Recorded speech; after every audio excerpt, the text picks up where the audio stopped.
There's also on the other side of the spectrum, success and drive and ambition and going after it. And if I just share a little bit about my journey, I started off really struggling with massive anxiety in my teenage years.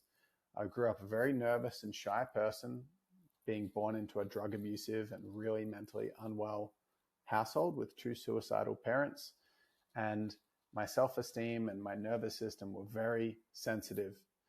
And so I was always a bit of a follower, and I had a chip on my shoulder. I wanted to do something about that. When I left high school, slowly built up enough confidence to go after it. And I was like, I'm going to make it. I'm going to prove myself. And I really went after success. I had a lot of motivation, and I ended up a few years later building a multi-million-dollar business that was in the coaching space. So I first obtained a lot of success, but I didn't have contentment at all. I was very discontent. And the people that I was learning from and some of my mentors were all about being discontent, all about leveraging, never feeling okay about where you are and never settling. You want to get to your end of your life and you want to know you've given every last breath. And so contentment or self-acceptance, feeling peaceful about where you are and where I was the enemy of greatness, as the way I had it framed to me. And so it was very much just about more success, more success, more success. But after a certain point, I realized that all of that drive was built in deep toxic shame.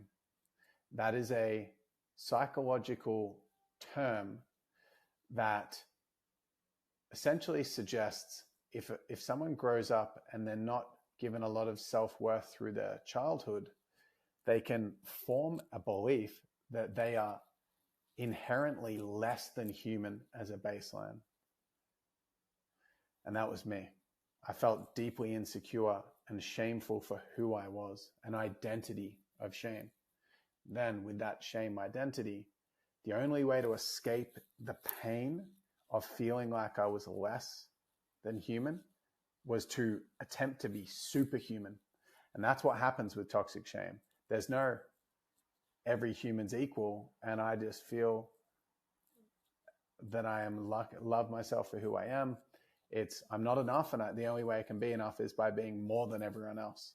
And that was really what drove me. Fear, self-doubt, insecurity. And did it give me motivation?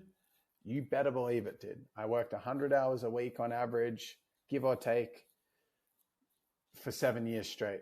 And I built an empire. But it was built in fear. And when I realized that, I shut my business down. It took me, and it wasn't instantaneous. There was a opening up to the idea. And then after, I think it was like a 6 to 12 month process, I realized that my following, my business was based in vanity, which was based in deep insecurity. And I realized that if I really wanted to develop deep self-worth, I was going to have to learn to love myself without that identity of being a somebody, this young, successful entrepreneur, this big business. I was going to have to figure out in a way or learn to feel whole without all of that, all the conditions that were making me feel temporarily good about myself. So I did that. I got into meditation. Meditation is what led me to that realization. And I kept going down that spiritual path. I did a lot of different inner healing work and a lot of plant medicine, a lot of exploring the pain of not feeling enough as a child. And through the spiritual endeavor, I learned to feel content in a moment, content in the present moment, feeling whole in the now. And I could meditate and feel beautiful, whole, perfect, and complete in that moment. But it still wasn't integrated, because what happened is that motivation that was there massively when I was building this big empire from insecurity, when I got into spirituality and I felt content in a moment, all of the motivation that was there during the building of that empire left. It literally went, because no longer was I feeling afraid. I was feeling okay in who I was. So I didn't have to prove myself as much. And so I like the motivation, which was fear, left.